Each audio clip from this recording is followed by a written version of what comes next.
செய்தி. வணக்கம். விவி செய்திகளுக்காக ஊர் செய்திகள் வாசிப்பது திருதி. ஷோலிங்கர் லட்சுமி நரசிம்மர் ஆலய உற்சவ மூர்த்தி தங்க கருட வாகனத்தில் பக்தர்களுக்கு அல்பாளிப்பு. ஷோலிங்கர் அருள்மிகு லட்சுமி நரசிம்ம சுவாமி திருக்கோவிலில் நடைபெற்று வரும் சித்திரை பெருவிழாவின் 6வது நாளான இன்று தங்க கருட வாகனத்தில் பக்தோசித பெருமாள் காட்சி தந்து பக்தர்களுக்கு அருள்பாலித்தார். இதில் ஏராளமான பக்தர்கள் கலந்து கொண்டு சாமி தரிசனம் செய்தனர்.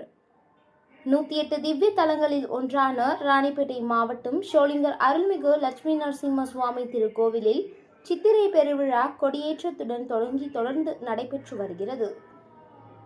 இந்நிலையில் சித்திரை பெருவிழாவின் 6வது நாளான இன்று ஏப்ரல் 27ஆம் நாள் உற்சவர் பக்தோசித பெருமாள் தங்க கருட சேவை வாகனத்தில் காட்சி தந்தார்.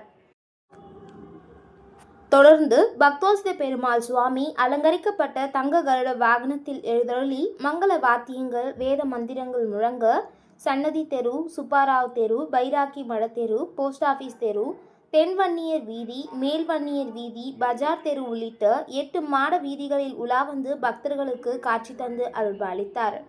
அதனைத் தொடர்ந்து சுவாமிக்கு வீடுகள் தோறும் பக்தர்கள் கற்பூர ஆரத்தி காண்பித்து வழிபட்டனர். இதில் ஏராளமான பக்தர்கள் கலந்து கொண்டு சுவாமி தரிசனம் செய்தனர். விவி செய்திகளுக்காக விஜய் மற்றும் பாஸ்கர்.